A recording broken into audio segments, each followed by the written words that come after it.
Shabbat Shalom familia, que el Eterno lo bendiga. Damos gracias al Padre por este tiempo maravilloso que Él nos permite continuar con el estudio que hemos iniciado la tarde de ayer, la noche de ayer, sobre la parashá. Estamos viendo dos parashot juntas, la parashá Ajereimot y la parashá Kedushin.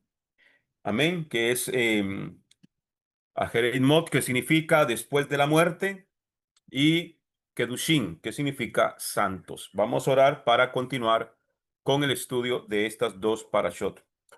Baruch Adonai Hameborah Leolam Baed, Baruch Ata Adonai, Eloheinu Melech Haolam, Asher Bahar Banu Mikol Hamim Benatan Lanu et Torato, Baruch Ata Adonai Divrei HaTorah. Bendito eres tú, Adonai, Elohim nuestro, soberano del universo, que nos has escogido entre todas las naciones y nos has entregado su Torah. Bendito eres tú, Adonai, dador de la Torah. Padre, gracias te damos porque nos permite llegar a este tiempo, Padre, en la conclusión del precioso día de Shabbat. Gracias, Padre, por cada hermano y hermana que se conecta a esta hora y aquellos que nos miran también a través de los diferentes medios de las redes sociales, que sean altamente bendecidos y que sean prosperados el camino de cada uno de ellos, que sus familias sean bendecidas a través de tu santa y bendita palabra. Gracias, eterno Rey de los cielos, en el nombre y por los méritos de nuestro Adón, Yeshua HaMashiach. Amén. Y amén. Bien, amados. Vamos a ubicarnos. Estuvimos viendo lo que fue toda la completa de la primera aliyá. Amén. Y vamos a ubicarnos en la segunda aliyá para continuar con el estudio de esta hora. La segunda aliyá, Vayikra, capítulo 16, versículos 18 al 24. Ahí se encuentra ubicada la segunda aliyá eh, de este hermoso estudio. Amén. El tema central de esta aliyá es el proceso de purificación del santuario, el altar, el pueblo y el envío del macho cabrío a Azazel. Exégesis y desarrollo contextual. Purificación del altar exterior. Vayikra, capítulo 16, versículos 18 al 19. Luego saldrá hacia el altar que está ante Yuhei Bajei y hará expiación por él. Tomará parte de la sangre del novillo y de la sangre del macho cabrío y la aplicará sobre los cuernos del altar todo alrededor. Recordemos que estamos hablando, sobre todo está enfocado aquí en lo que es el día de Yom Kippur. Yom Kippur es el día del juicio, es el día de la expiación. Amén. Dice el versículo 19, luego rociará sobre éste 7 veces de la sangre con su dedo, y así lo purificará y lo santificará de las impurezas de los hijos de Israel. Amén.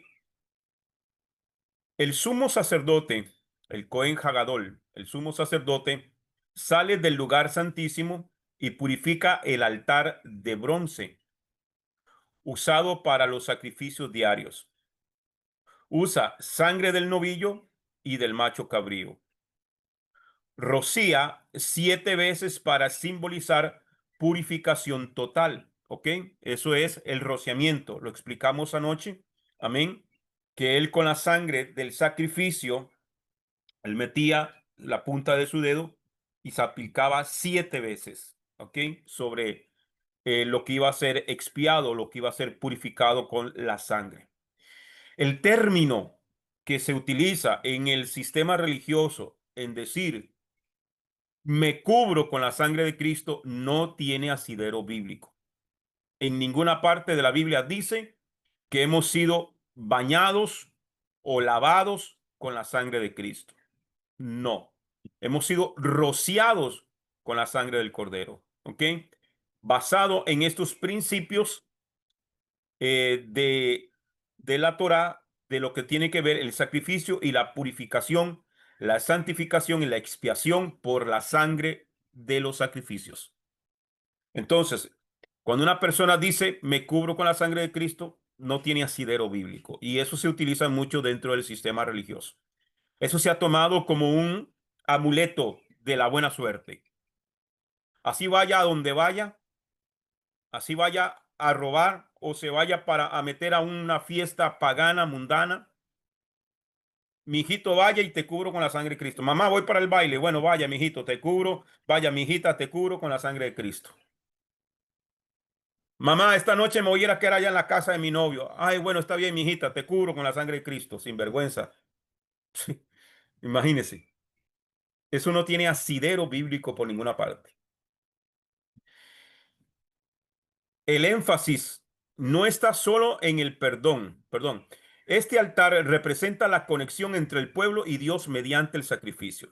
Entonces, de la sangre del sacrificio, ya sea del novillo o del macho cabrío, era rociada 7 veces para simbolizar la purificación total. Este altar representa la conexión entre el pueblo y Dios mediante el sacrificio. Es la conexión que hay. Amén. Para acercarnos delante de Él hay un sacrificio. ¿Ok? Entonces, no podemos acercarnos si no hay un sacrificio. El énfasis no está solo en el perdón individual, sino en la reconciliación del entorno sagrado que había sido contaminado por los pecados del pueblo. Como dice el Moré Rico, la gente que les gusta andar viendo demonios en todas partes. Los demonios no son los que provocan la impureza. La impureza la causa el pecado del pueblo. ¿Ok? Entonces nosotros tenemos que ser libres y limpios y santificados del pecado. ¿Ok? Tenemos que ser totalmente apartados del pecado.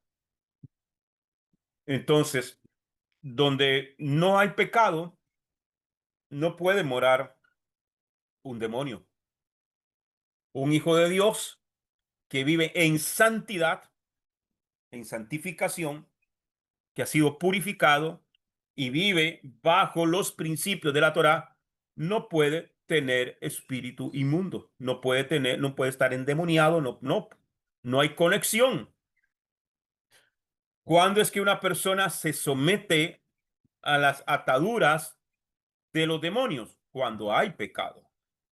Entonces, en esas iglesias donde ven demonios hasta en la sopa, que ven demonios guindando de las cortinas de la casa, que no tiene asidero. Y si una persona me dice, es que me atormenta un espíritu demoníaco, es una persona, ok, examínese porque entonces hay pecado en tu vida.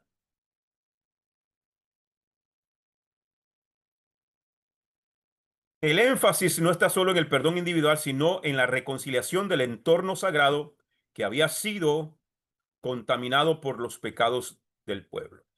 La clave exegética. La sangre no solo expía al hombre, sino también purifica el espacio donde se manifiesta la presencia divina. Entonces, amados hermanos, donde mora el Espíritu de Dios, no puede habitar la inmundicia, no puede habitar los demonios. Porque todo el espacio, no solamente la persona, sino el espacio, el entorno. No hay comunión, la luz con las tinieblas. Pero si en una casa, por eso, hermano, es que yo nunca, a mí me llamaban para ungir casas, nunca fui a ungir casas. No existe en la Biblia la unción de casas o la unción con aceite para carros o la unción para bicicletas y hasta animales. No, para eso no es la unción. Yo le digo a la gente, el problema no es la casa, el problema es el que vive adentro de la casa. Si usted se santifica usted y santifica su familia, su casa, va a ser bendecida. ¿Qué ganamos con bañar las paredes de aceite? ¿Qué ganamos con echarle, que no sé de dónde sacan eso, que eso es antibíblico, agarrar sal y ungir con sal, que la unción de la sal, eso es Eso es brujería, hermano. Eso es prácticas hechicerías. Eso es antibíblico. La gente anda tirándole sal a los techos de la casa. Lo que están haciendo es pudriendo el techo. Santifíquese usted y los que viven dentro de la casa. Pero si le permite el pecado a tu hijo dentro de la casa, si tú dices soy creyente, soy hija de Dios, soy hijo de Dios, pero le permites a tu hijo a venir a fornicar con la novia o a tu hija a vivir en pecado dentro de tu casa, pues entonces, claro, ahí están las puertas abiertas, pero no vamos a ganar nada ungiendo paredes, ungiendo techos, ungiendo carros, ungiendo casas, ungiendo lo que quieran ungir, si el pecado no se erradica de ese lugar.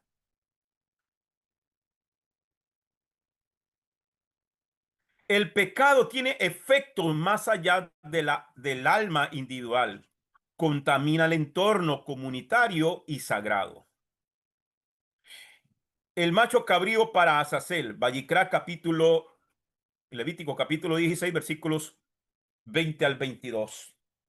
Recordemos que en el día de Yom Kippur se escogen dos machos cabríos. Uno que es sacrificado para Yahweh, para Yuhel, y el otro que es enviado al desierto. Amén. Cargando simbólicamente el pecado de la nación, el pecado del pueblo. Levíticos capítulo 16, versículo 20 al 22 dice: Cuando haya acabado de hacer expiación por el santuario, por el tabernáculo de reunión y por el altar, hará aproximar el macho cabrío vivo. Aarón apoyará sus dos manos sobre la cabeza del macho cabrío vivo y confesará sobre él todas las iniquidades de los hijos de Israel, así como todas sus transgresiones y todos sus pecados. Los depositará sobre la cabeza del macho cabrío y lo enviará al desierto por mano de un hombre destinado al efecto. El macho cabrío cargará sobre sí todas las iniquidades de ellos hacia una tierra solitaria y se le dejará ir en el desierto. ¿Ok? Esa es la función del macho cabrío, que en suertes, que se hacía una manera allí donde se sabía cuál era que el Eterno escogía para ser sacrificado en su nombre, y el otro era para Azazel. Este Azazel era enviado al desierto simbólicamente cargando los pecados de todo el pueblo. Lo explicaba anoche. Era simbólicamente enviárselo de regreso a Hasatán, ¿verdad? Porque se dice que los espíritus o el demonio mora en el desierto. Por eso, y eso me hace ahorita conexión cuando Yeshua dice que cuando el espíritu inmundo sale del cuerpo de una persona, anda por lugares secos y desérticos, que se cree que los espíritus moran moran en estos lugares. Por eso es que simbólicamente, en una representación, aquel macho cabrío por Azazel era enviado hacia Satanás, como diciendo: esto no nos pertenece, este pecado es tuyo, te lo regresamos a ti. Quédate con eso. ¿Ok? Entonces, esa era la función simbólica de lo que es el macho cabrío por Azazel. Este es el acto más simbólico del ritual. El sumo sacerdote impone sus manos sobre el macho cabrío y confiesa todos los pecados del pueblo.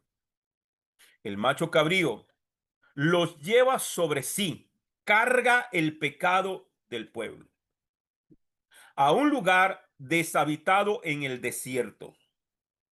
3.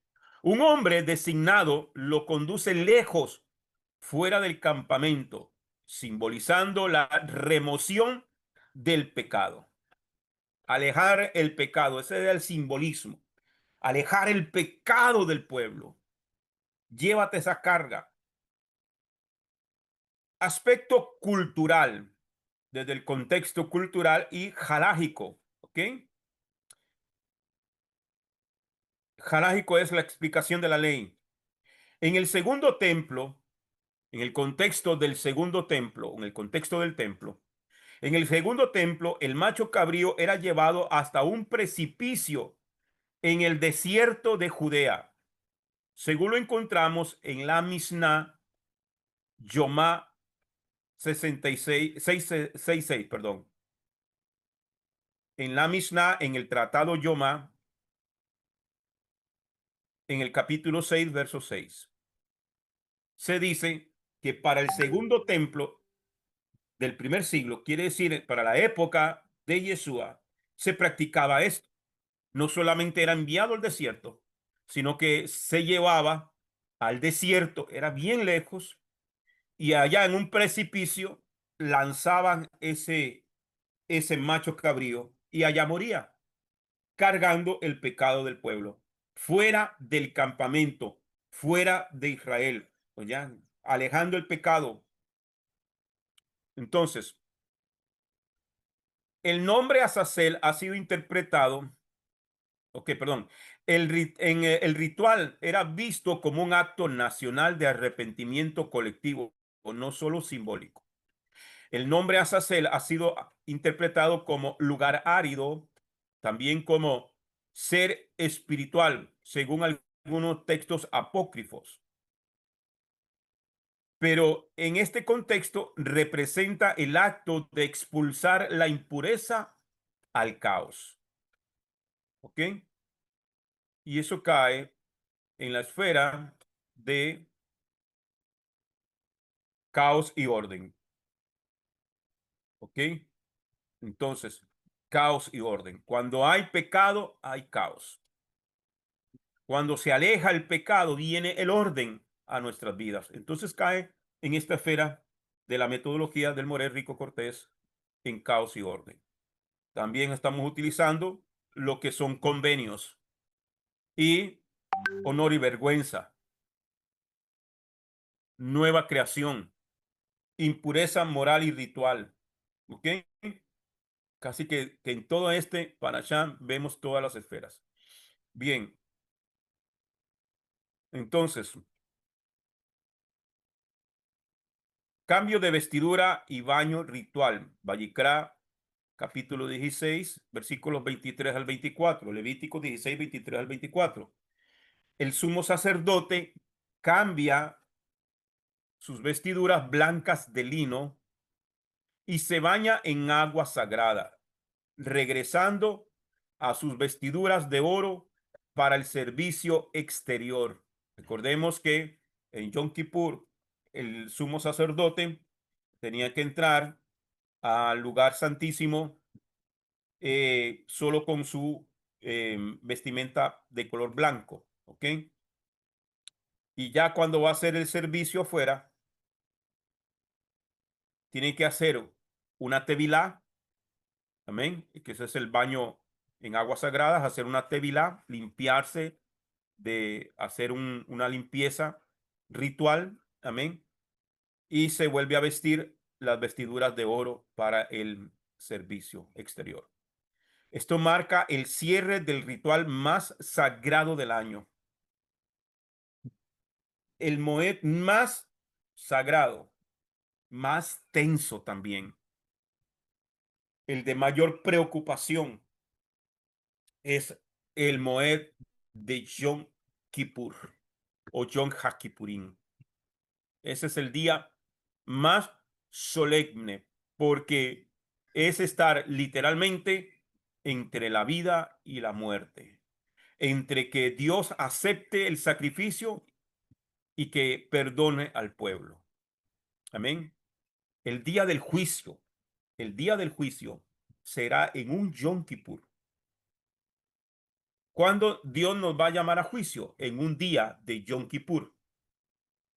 Ese va a ser el día donde serán juzgados todos nuestros actos, donde los libros serán abiertos y donde Dios llamará cuentas a cada uno de nosotros. Va a ser en un día de Yom Kippur. Por eso es que en el Moed de Yom Teruah, el día de las trompetas, el día de las trompetas, de Yom Teruah hasta Yom Kippur, hay 10 días. Hay 10 días de preparación. Hay 10 días de humillación. Hay 10 días para que usted haga conciencia, para que pidamos perdón, para que nos preparemos de antemano para presentarnos el día de Yom Kippur, el día del juicio. La pregunta es, ¿cómo nos vamos a presentar delante de él? ¿En qué condición estamos? Y todos estos moed, todas estas festividades son necesarias, aunque Yom Kippur no es una fiesta, es un día de juicio, no es considerado fiesta, es un moed de suma importancia, es el día más sagrado de todo el año dentro de las sagradas escrituras, y que por eso nosotros tenemos que prepararnos para presentarnos durante ese tiempo de la mejor manera. Los moed, los moedín, lo que hacen es prepararnos a todos y cada uno de nosotros, amados hermanos, para presentarnos de una manera correcta delante del Eterno. Cada Shabbat es una santificación. Cada Shabbat es una purificación. Cada Shabbat es un acercamiento. Cuando hicimos Pesach, que este año para mí fue extraordinario, amados hermanos, y poderlo hacer con todos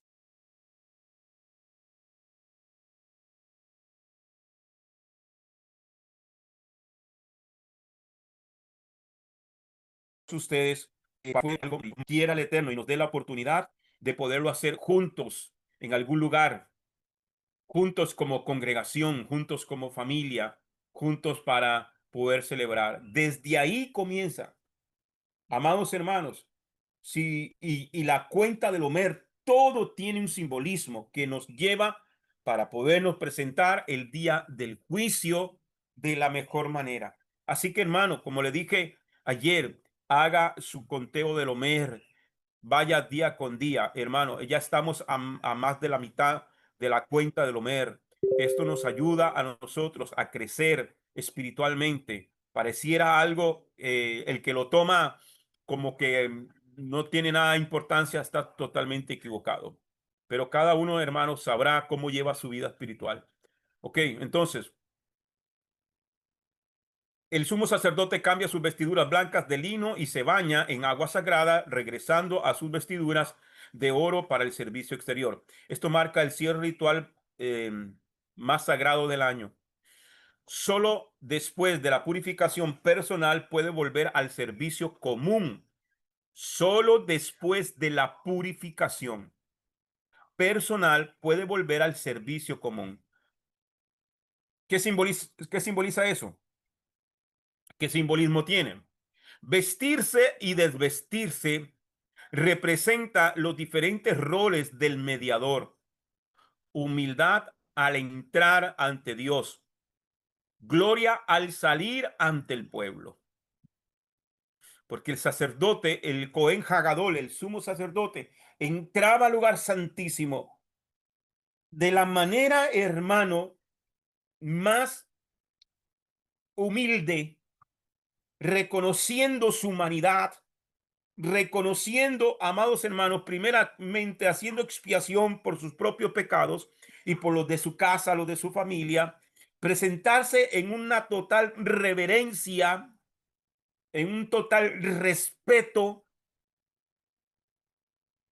a la presencia en el lugar santísimo. Cuando sale de allí, hermano, mire, es volver a la vida. Entonces, el que se quite sus ropas sagradas de sumo sacerdote, sus ropas de oro, despojarse y quedarse solamente con su túnica blanca y entrar a esa presencia de Dios, es humildad al entrar ante Dios y gloria al salir ante el pueblo. Gloria porque salió, Dios le permitió entrar y Dios le permitió salir para servir al pueblo. El baño es una tevilá sacerdotal, tipo de regeneración espiritual. La tevilá, el bautismo, ¿verdad? Que nosotros nos enseñaron que era solo un bautismo, ¿no? Hay varias formas de hacer tevilá, que es la palabra correcta para bautismo. Tipología mesiánica en este acto. Yeshua cumple los roles del ritual. ¿De cuál ritual? Del ritual de Yom Kippur. El macho cabrío para Yuhe Bajei, Yeshua cumple este rol. El rol del macho cabrío para Yuhe Bajei.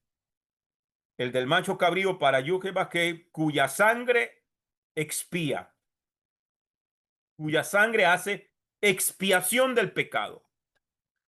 Hebreos capítulo 9, le leo del versículo 11 y versículo 12. Hebreos 9, 11 y 12. Dice, pero presentóse Mesías como sumo sacerdote de los bienes futuros a través de una tienda mayor, un tabernáculo mayor y más perfecta, no fabricada por mano de hombre, es decir, no de este mundo. ¿Ok?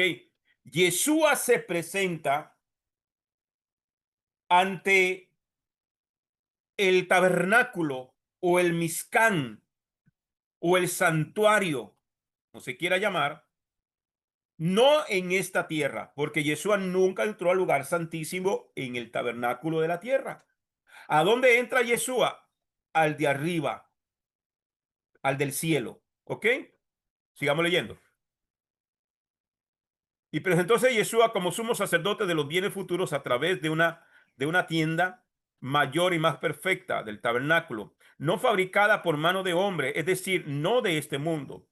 Y penetró en el santuario una vez y para siempre. ¿Cuál santuario? ¿El de la tierra? No, el de arriba, el del cielo. Él nunca se presentó aquí en la tierra, en el santuario. No con sangre de machos cabríos ni de novillos, sino con su propia sangre, consiguiendo una redención eterna. ¿Ya? Porque Yeshua es nuestro sumo sacerdote, no en la tierra, en el cielo. Porque aquí en la tierra, Dios, el Eterno, ya estableció un sacerdocio que lo represente a él aquí en la tierra. ¿Cuál sacerdocio?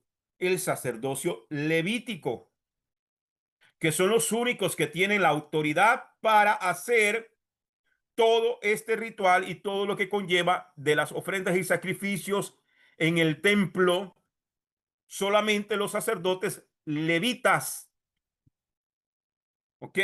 Pero Yeshua no es sacerdocio levítico.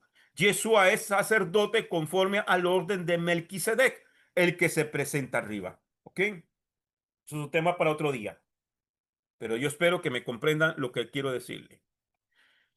Entonces, Yeshua representa el macho cabrío para Yahweh, el que se sacrifica, el que se entra con esa sangre al lugar santísimo. Él representó o él representa ese sacrificio. Pero también representa el segundo. ¿Cuál segundo? El de Azazel. Es también el macho cabrío para Azazel, que carga con nuestros pecados fuera del campamento. ¿Dónde murió Yeshua? ¿Dentro de la ciudad de Jerusalén o fuera de la ciudad de Jerusalén? A ver, ¿quién me responde? ¿Dónde murió Yeshua?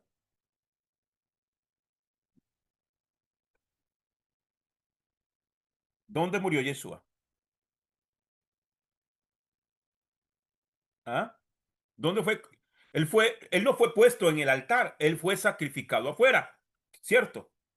En el monte Gólgota, en el monte de la calavera. Entonces, él representa eso, ese macho cabrío. Dice Isaías 53, versículos 3 al 6. Despreciado y desechado entre los hombres, varón de dolores, experimentado en quebranto. Escondimos de él el rostro. Fue menospreciado y lo tuvimos por nada. Él mismo cargó con nuestras enfermedades y llevó nuestros dolores y nosotros le consideramos como herido, azotado y humillado por Elohim. Pero él fue traspasado por nuestras transgresiones, molido por nuestros pecados. El precio de nuestra paz cayó sobre él, y por su herida fuimos sanados. Todos nosotros nos descarriamos como ovejas, cada cual se apartó por su camino, pero Yud-Heh-Vah-Heh cargó en él el pecado de todos nosotros. ¿Qué hacían con el macho cabrío para Azazel? El sumo sacerdote le imponía las manos y simbólicamente transmitía todo el pecado de Israel sobre ese macho cabrío y era sacrificado afuera del campamento. ¿Ok? Hebreos, también en Hebreos capítulo 13, versículos 12 y 13 dice, por eso también Yeshua, para santificar al pueblo con su sangre, padeció fuera de la puerta, o sea, fuera de la ciudad, fuera del campamento. Así pues, salgamos donde él, fuera del campamento, cargando con su oprobio. Punto número 3. Él entra al santuario celestial, no con sangre ajena, sino con la suya. Hebreos capítulo 9, versículos 24 al 28. Porque el Mashiach no entró en el lugar santísimo, hecho de manos, figura del verdadero, ¿ok? El tabernáculo, el Mishkan, el santuario aquí en la tierra, era una copia del que está arriba, ¿cierto? Entonces dice, tampoco, dice, porque el Mashiach no entró en el lugar santísimo hecho de manos, figura del verdadero. Yeshua no entró en el lugar santísimo aquí en la tierra, sino en el cielo mismo, para presentarse ahora delante de Elohim a nuestro favor.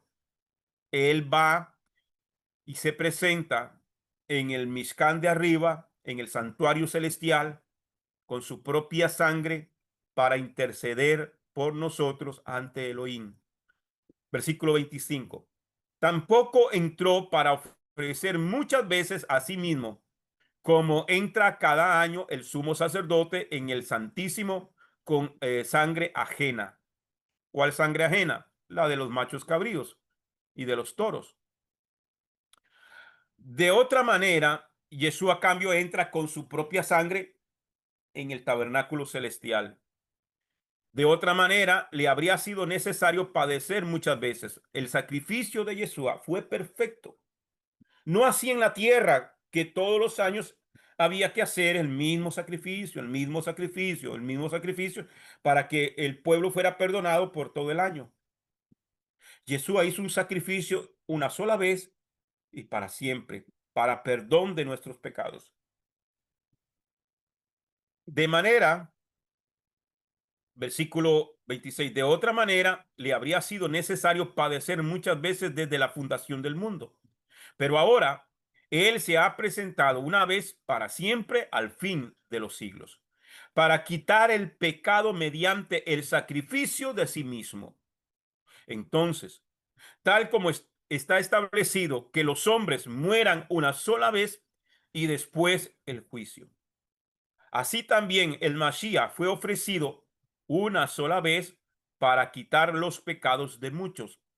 La segunda vez, ya sin relación con el pecado, aparecerá para salvación a los que lo esperan. ¿Ok? Entonces, por eso es que vuelvo y repito lo que enseñamos en la primera parte ayer. ¿Ok? El que peca deliberadamente, ya no hay más sacrificios. Ya Mashiach, ya nuestro Mesías, no va a volver a venir y ser clavado en la cruz. No, ya ese sacrificio fue hecho. Si usted peca voluntariamente, ya no hay sacrificios. Lo que queda es el juicio, porque ya el sacrificio fue hecho. Entonces nosotros tenemos que acogernos a ese sacrificio para perdón de nuestros pecados y apartarnos de ese pecado y esperar en él, porque él vendrá por segunda vez, lo dice la carta a los hebreos. Así también el Mashiach fue ofrecido una sola vez para quitar los pecados de muchos. La segunda vez que él venga, ya viene sin relación con el pecado. ¿Qué significa sin relación con el pecado? Que ya él no va a venir a morir otra vez por los pecados. Ya no. Ahora ya él viene como el juez y que va a salvar, amén, a los que esperan en él. Por eso es que Mateo 12, 24, 12, perdón, y 13 dice, mas el que persevere hasta el fin, este será salvo. ¿Cuándo es que nuestra salvación se va a manifestar por completo? En la segunda venida de él. Es cuando seremos realmente salvos. Porque ahorita, si usted peca, aunque estamos en el camino del Eterno, estamos en el camino de su palabra, pero si usted peca hoy, entonces dice la Escritura, el alma que pecare, esa morirá. Y el bien que había hecho no le será tomado en cuenta. Y ahora, si alguien es un pecador y se arrepiente de sus pecados, y es lavado, limpiado, rociado, es limpio con la sangre de ese cordero que fue clavado en la cruz, entonces será perdonado y lo que el pecado que le fue hecho antes, que cometió antes, no le será tomado en cuenta. Pero alguien puede caminar 10 años, 20 años, 30 años en el Evangelio, caminando con Dios y pecó. La justicia que hizo sus 10, 20, 30 años no le van a ser tomados en cuenta. Así como al pecador que no le será tomado en cuenta el pecado del pasado, porque ahora vino y se arrepintió y esos pecados son borrados. De igual manera, el justo, cuando comete injusticia, ok, cuando peca, la justicia que hizo antes ya no se le borró. Ahora lo que le viene es juicio. Y la escritura dice que hubiese sido mejor no haberle conocido, porque el juicio va a ser peor para esa persona que aquel que nunca llegó a los pies del Señor. Número 4, el baño del sumo sacerdote prefigura la resurrección y glorificación del Mesías, que eso es lo que representa a la Tevilá. Amén. El baño del sumo sacerdote no era un baño de bañarse en la ducha, sino sumergirse en las aguas. ¿Ok? Aplicación espiritual. El pecado debe ser reconocido, confesado y removido, no solo perdonado en teoría. ¿Ok? Entonces, para que se complete el proceso de la santificación, de la purificación, de el perdón, primero que nada, el pecado debe de ser reconocido. El pecado tiene que ser reconocido. En una ocasión, hace varios años ya, estaba en Guanacaste, en Estrada de Carrillo de Guanacaste, y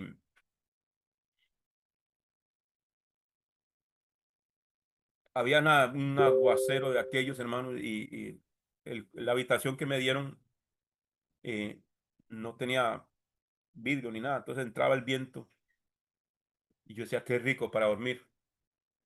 Y hermano, vive el Señor en cuya presencia estoy. Ese día el Eterno me habla y me dijo, no te traje aquí a dormir. Y yo le entendí que él quería que llorara. Eran como las 3 4 de la mañana. Y empecé a orar y a orar y a orar. Me dieron las 8 de la mañana. Y en ese lapso el Señor me habla y me dice, hijo, hay dos pecados que es imposible perdonar. ¿Cuáles son? Y yo me acogí a lo que dice la escritura y dice la blasfemia contra el espíritu o contra la ruaj. no puede ser perdonado. Ajá, perfecto. ¿Y cuál es el otro? Ahí fue cuando se me fueron las 8 de la mañana. Y no le entraba. Y yo le dije, Señor, no sé. Y él me hizo entender que el otro pecado que no puede ser perdonado es el pecado no confesado. Cuando una persona no reconoce su pecado, que eso es confesar el pecado. Confesar el pecado es reconocer que he pecado. ¿Y qué es pecado? ¿Qué es pecado?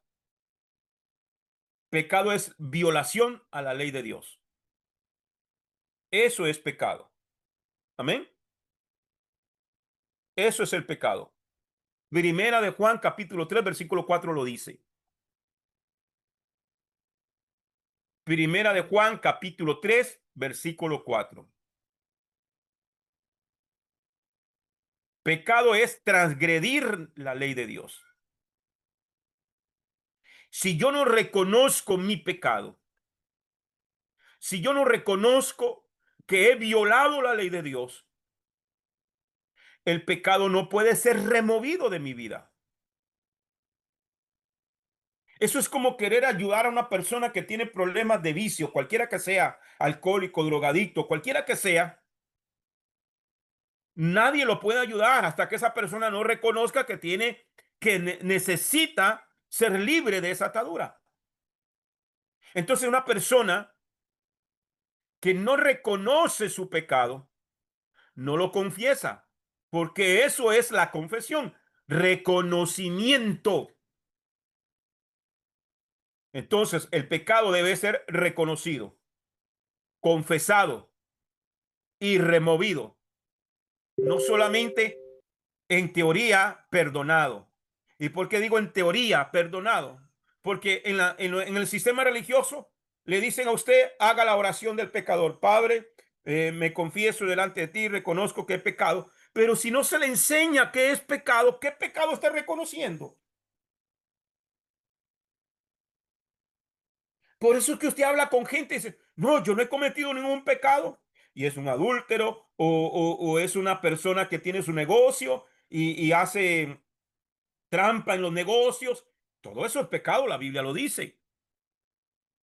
Pero como no se les explica qué es pecado, nada más repita conmigo. Una cosa es repetir y otra cosa es reconocer. Yo no solamente necesito repetir una oración del pecador, yo necesito reconocer en qué he pecado, en qué fallé. ¿Cierto? Eso es como cuando la esposa se enojó con el marido y el marido llegó a casa y la mujer enojada, no le habla, no le sirve la comida, mucho menos acepta abrazos y mucho menos un beso, nada. Pero ¿qué te pasa? Usted sabe lo que hizo. No, yo no sé qué hice. Tal vez hizo algo que para él no estaba mal, pero para ella, para los códigos de ella sí estaba mal. Hasta que ella le dice qué fue lo que hizo. Ay, mi amor, perdón, yo no sabía, o lo hice sin sentido, lo hice sin maldad, o lo entiende, y pide perdón, pero reconoce que hizo algo que a ella le enfadó. Entonces, ¿cómo voy a pedir perdón? ¿Cómo alguien va a confesar su pecado si no reconoce lo que es pecado? A la gente hay que decirle que es pecado. Vamos a verlo, una carrerita. Ya casi termino, hermano. Vamos a abrir aquí.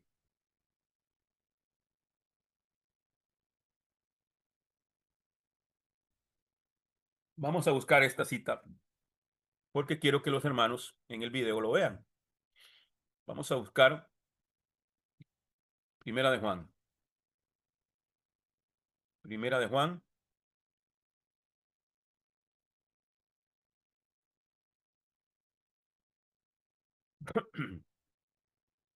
Primera de Juan, capítulo 3. ¿Ok?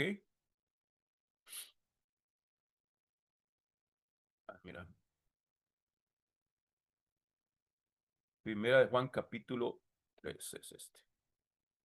¿Ok? Dice,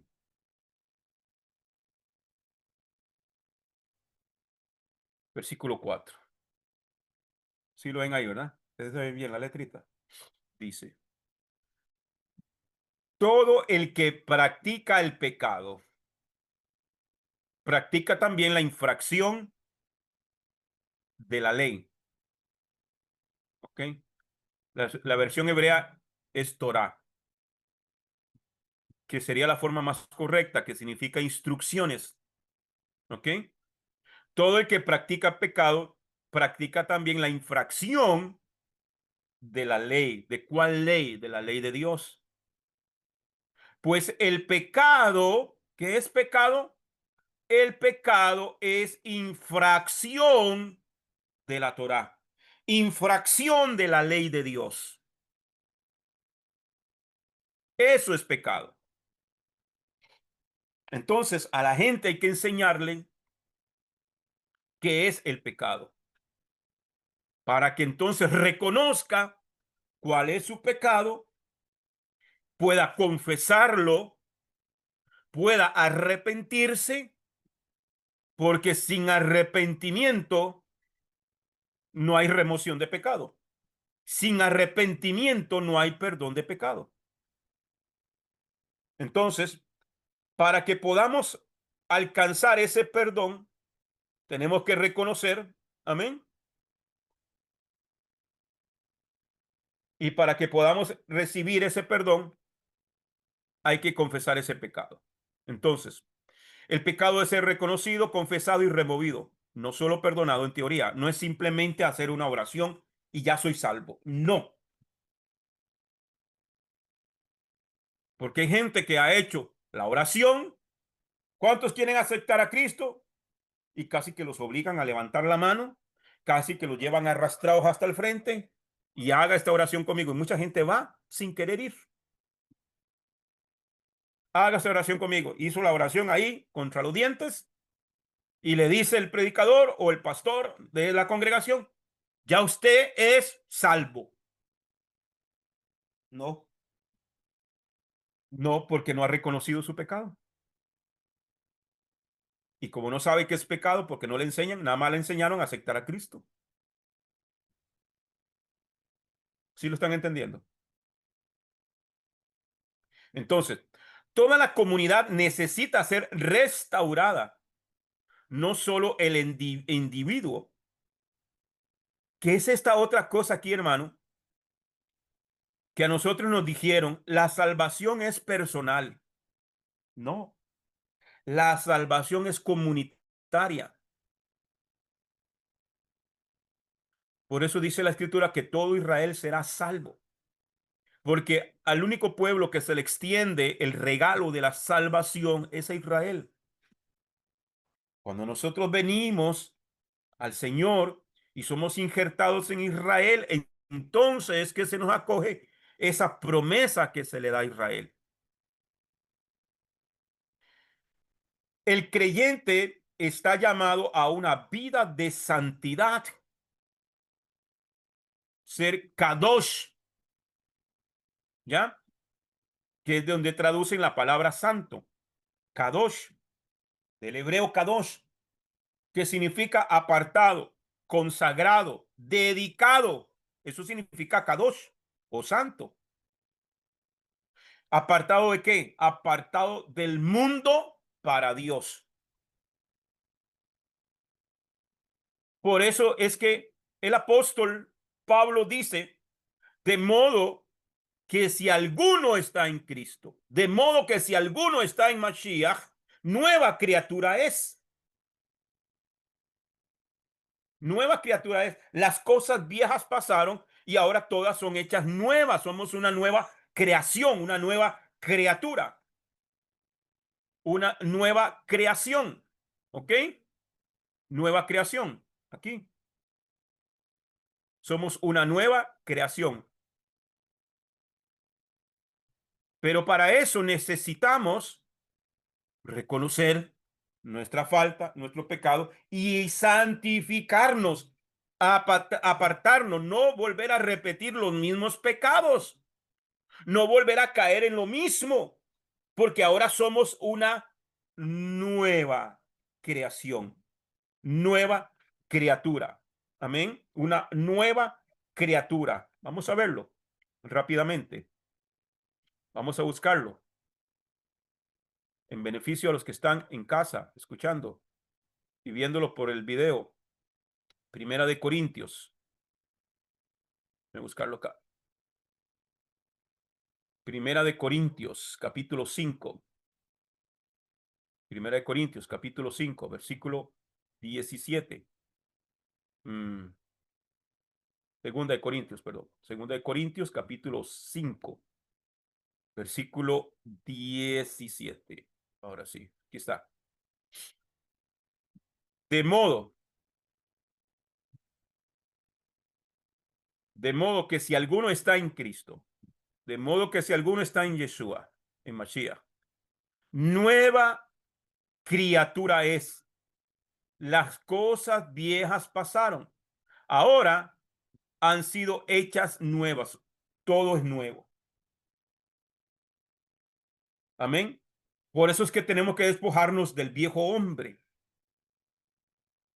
No podemos seguir en la misma vida de antes. Amén. No podemos seguir, hermano, ya una persona que reconoció su pecado, que reconoció su falta, que aceptó a Yeshua en su corazón, se santifica. Amén. Ya no puede seguir viviendo la vida del pasado. No puede, porque ahora es una nueva creación, una nueva criatura. Efesios capítulo 4 dice, versículo 22 al 24, dice, en cuanto a la anterior manera de vivir, en cuanto a la anterior manera de vivir, ustedes se despojen del viejo hombre. ¿Qué es el viejo hombre? El borracho, el mujeriego, el que quebrantaba la ley del Eterno para arriba y para abajo, a diestra y siniestra. ¿Ok? Despójese del viejo hombre que se corrompe según los deseos engañosos y que sean renovados en el espíritu de su mente. Hay una transformación, nueva criatura. Y se vistan del nuevo hombre, el cual en la semejanza de Dios ha sido creada en la justicia y santidad de la verdad. Entonces, una persona que reconoce su pecado cambia su forma de vivir. Ese es allí donde usted va a demostrar que realmente usted aceptó al Señor, que realmente usted es una nueva criatura, porque las cosas viejas pasaron. ¿Ok? Su carácter se transforma, su modo de pensar, su forma de hablar.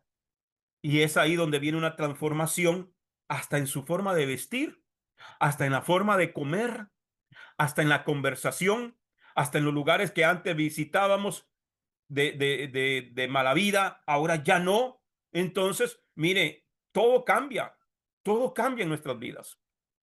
El creyente está llamado a una vida de santidad, sabiendo que su reconciliación ha sido asegurada por un mediador superior.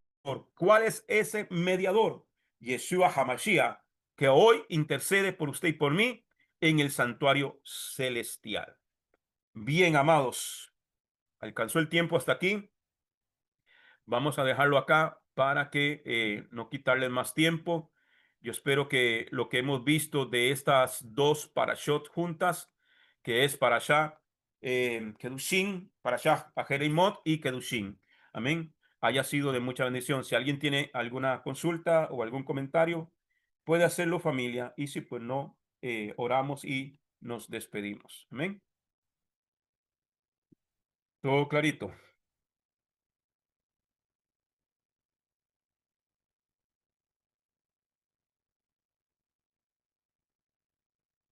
Bien. Seguimos adelante entonces, familia. Lunes, 7 de la noche, tendremos la clase de formación ministerial para los que están en formación ministerial. Y si no, nos veremos hasta el miércoles. A los que no están en formación ministerial, miércoles a las 7 de la noche. Estamos en el seminario de Pablo y la ley los miércoles, 7 de la noche, hora de Centroamérica. Esta semana, ya les voy a decir, vamos a iniciar con el tercer tema. Esta semana, déjenme ver cuál es el tercer tema de Pablo y la ley. El tercer tema es una pregunta. ¿Por qué Pablo es difícil de entender? Eso vamos a iniciarlo. No sé si me va a alcanzar a verlo todo el miércoles, pero trataremos. Amén. Los esperaría el miércoles a las 7 de la noche. Amén. Vamos a orar, familia. Gracias a los que me van a ayudar con la lectura. Disculpe que no se la haya enviado, pero esta semana he tenido muchas situaciones. Entre esta noche y mañana en la mañana estaremos durante el día enviando las lecturas que corresponden para la siguiente parashá de la semana que estamos iniciando ya. Amén. Oramos. Baruch atah Adonai Eloheinu melech haolam, asher natan lanu et torato, Torah emet, v'chayei olam nata betujenu. Baruch atah Adonai divrei haTorah.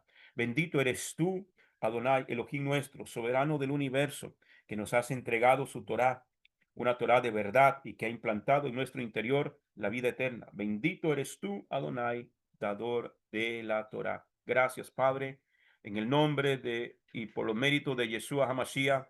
Te damos a ti toda la honra, toda la gloria y toda la alabanza. Padre, bendice esta semana, que esta semana sea de alta bendición para tu pueblo, Padre. Guárdalos, protégelos, ayúdalos a los hermanos que trabajan, a aquellos que estudian y a los que están en casa también, Padre. Que sean muy bendecidos. Guarda a nuestros hijos, nuestras familias, Padre. Bendecimos a la tierra de Israel. Bendecimos al Moré Rico Cortés que anda con su familia y hermanos que han viajado a Israel. Te pedimos que los guardes, que los protejas en medio de todas estas convulsiones que hay en Israel y en el Medio Oriente, Padre. Guárdalos, que así como los has llevado, que todos puedan regresar sanos y salvos a sus casas, Padre, después de esta gira allá por Israel. Y que algún día también nosotros podamos tener ese honor, ese privilegio de poder viajar a tu tierra, a la tierra santa de Israel. Gracias, amado Rey, en el nombre y por los méritos de Yeshua HaMashiach. Amén y amén. Shalom, familia, que el Eterno los bendiga a todos. Shalom, shalom para todos. Gracias, Roy. Shabbat. Shalom, shalom. Amén. Laila Shalom, Tov. shalom. Laila Tov. Laila Tov.